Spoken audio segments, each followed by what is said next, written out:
มื้อนี้เราจะพาท่านมาเที่ยววังสงวนอ่างป่าบึกซึ่งอยู่ในบริเวณวัดโพนสว่างแคมป์แม่น้ำของ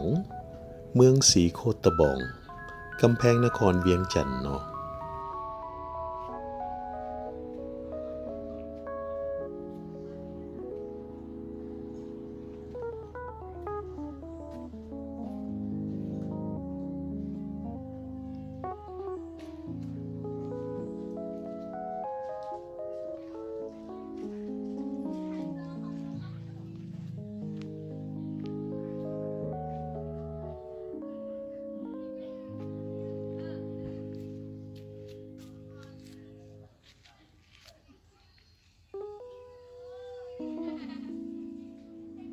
นี่คือบันไดทางลงไปหาวังสงวนมีรูปปั้นพญานาคคู่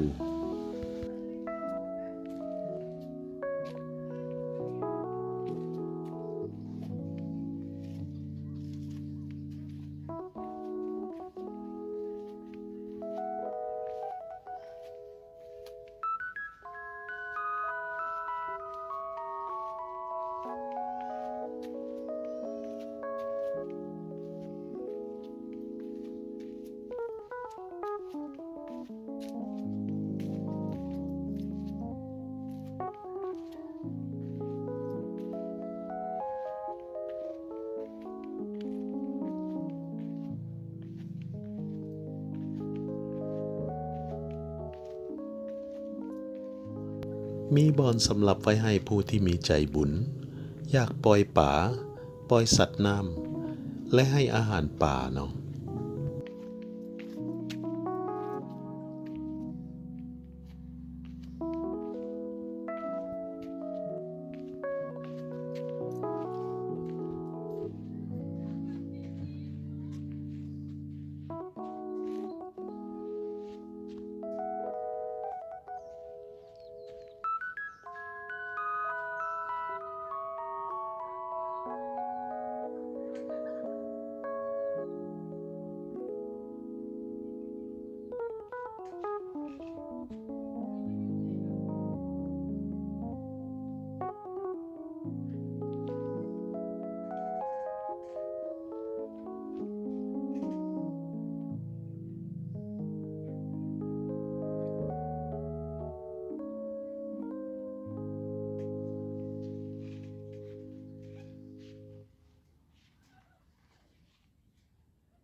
และนี่คือป่าน้ำของ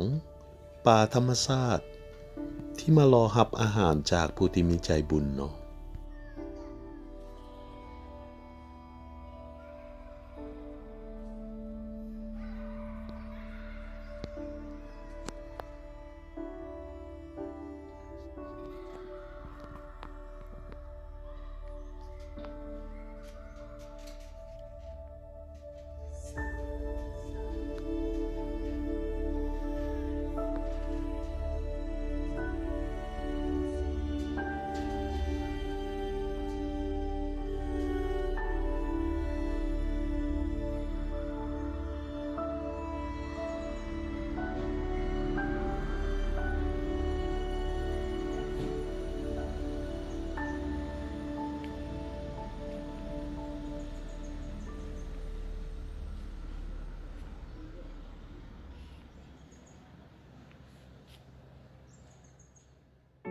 บริเวณวัดเราจะเห็นรูปปั้นพญานาค7 หัวงดงามหลายเนาะ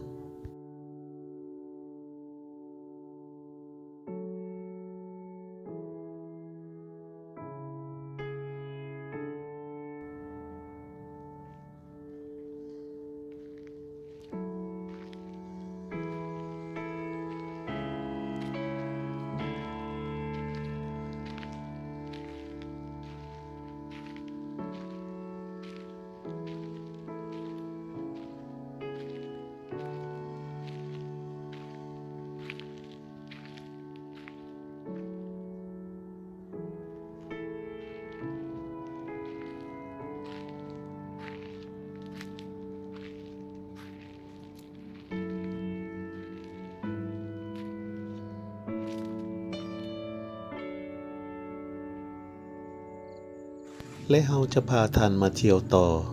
ที่วัดถ้ำพระบ้านห้วยห้อมเมืองสีโคตรบองเช่นกันเนาะ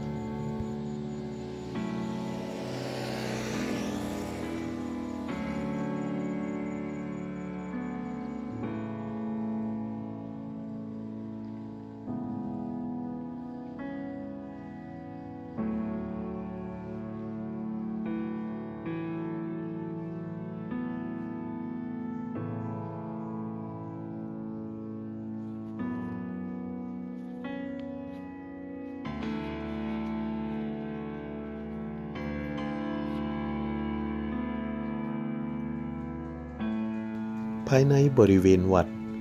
มีต้นไม้ใหญ่ดกหนาบรรยากาศร่มเย็นดี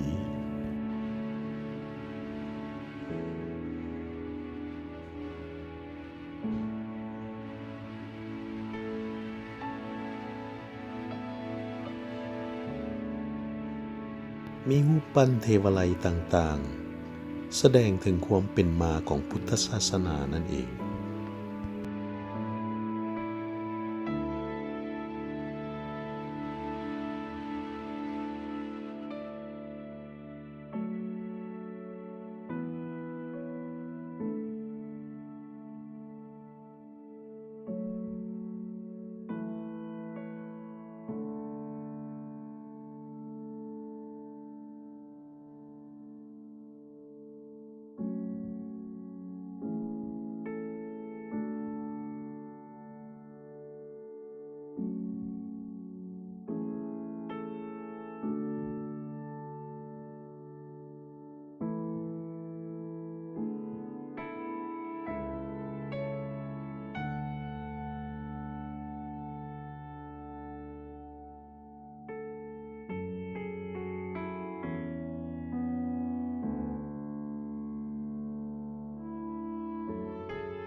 นี่คือทางลงไปแม่น้ำโขง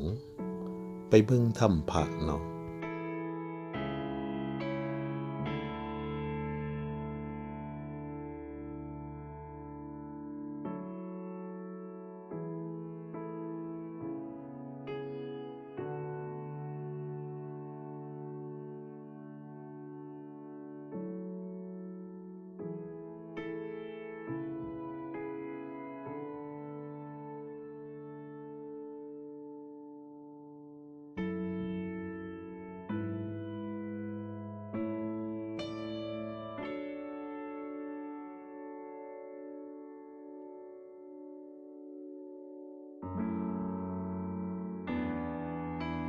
แม่น้ำโขงแถวนี้จะแคบกว่าที่อื่น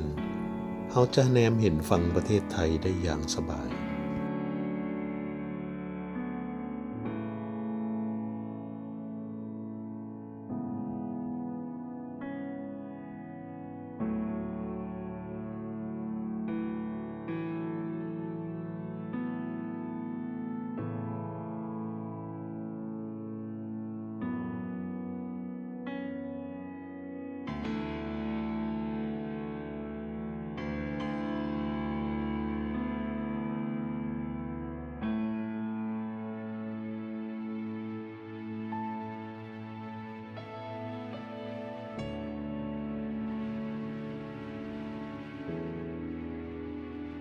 มีรูปปั้นพระพุทธรูป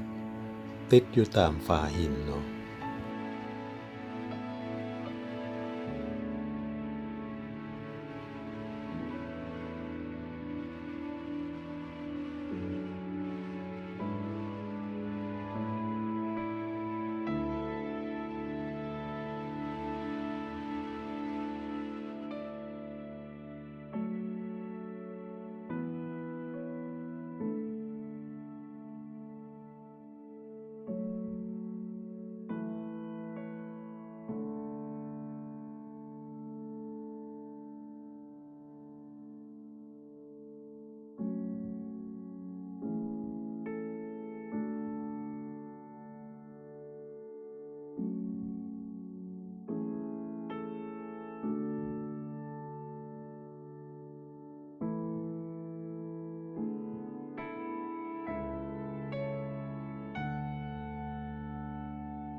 และบอนนี้ก็คือบอนที่ชาวพุทธมากราบไหว้เสี่ยงซีขอพรกันในแต่ละมือเนาะ